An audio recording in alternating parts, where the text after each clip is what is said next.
হাসনাবাদের বজ্রাপোতায় আগ্নেয়াস্ত্র সহ দুষ্কৃতী গ্রেপ্তার, উদ্ধার 7mm পিস্তল ও বিপুল কার্তুজ। হাসনাবাদের বজ্রাপোতা এলাকায় গোপন সূত্রে পাওয়া তথ্যের ভিত্তিতে গভীর রাতে অভিযান চালিয়ে এক দুষ্কৃতীকে গ্রেপ্তার করল হাসনাবাদ থানার পুলিশ। ধৃতের নাম কিসমত আলী দফাদার। অভিযানের সময় তার কাছ থেকে উদ্ধার হয়েছে 7mm পিস্তল সহ বিপুল পরিমাণ কার্তুজ। পুলিশ জানায় দীর্ঘদিন ধরেই এলাকায় অবৈধ আগ্নেয়াস্ত্র ছড়িয়ে পড়ার অভিযোগ ছিল। সেই সূত্র ধরেই এই অভিযান। গ্রেপ্তার হওয়া কিসমত আলী দফাদারকে আজ বসিরহাট মহকুমা আদালতে পেশ করা হবে বলে জানিয়েছে পুলিশ। এটা কালকে রাত্রে আমরা একটা খবর পাই। খবরটা হচ্ছে যে কিসমত আলী দফাদার বলে একজন ব্যক্তি, তার বাড়ি হচ্ছে আমাদের বজ্রাপোতা নোয়াপাড়া, হাসনাবাদ থানার অন্তর্গত একটা জায়গা। তো এর কাছে নাকি একটা সম্ভাবনা রয়েছে যে আর্মস এবং অ্যামুনিশন থাকার। তো আমরা সেই খবরটা পাওয়ার পর ওয়ার্কআউট করে তার কাছ থেকে একটা 7mm আমরা একটা পিস্তল, তার সঙ্গে 6 রাউন্ড অ্যামুনিশন পাই এবং তারপর আরও জিজ্ঞাসাবাদ করা হয়।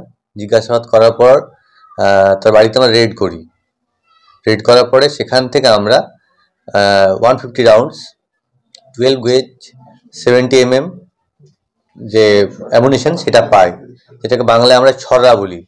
তো এই 150 রাউন্ডস অ্যামুনিশনটা সেটাও তার কাছ থেকে সিজ করা হয়। এবার আমরা তদন্ত চলছে, কেস করেছি নির্দিষ্ট সেকশনে, তদন্ত চলছে এবং দেখা যাক এই জিনিসপত্রগুলো কোথা থেকে সে পেলো বা এই সঙ্গে আরও কারো কানেকশন আছে কিনা, এগুলো আমরা এখন চেষ্টা করছি খোঁজার। এটা কি আন্তর্জাতিক কোনো যোগসূত্র কি মনে হচ্ছে? এখন অবধি তো আমাদের তেমন জায়গায় পৌঁছাতে পারিনি, তদন্ত চলছে, দেখা যাক কি যোগসূত্র আছে। এর সঙ্গে কোনো রাজনৈতিক বলতে এটা তো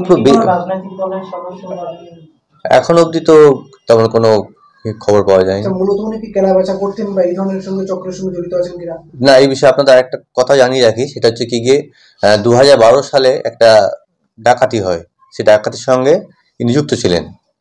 তো তার একটা পুরনো হিস্ট্রি রয়েছে, একটা ক্রিমিনাল হিস্ট্রি রয়েছে।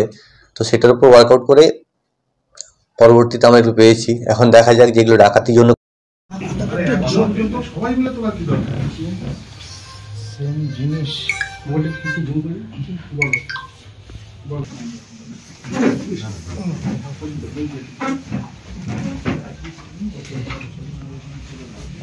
একই জিনিস করে টাইম নষ্ট তো মাথা ভালো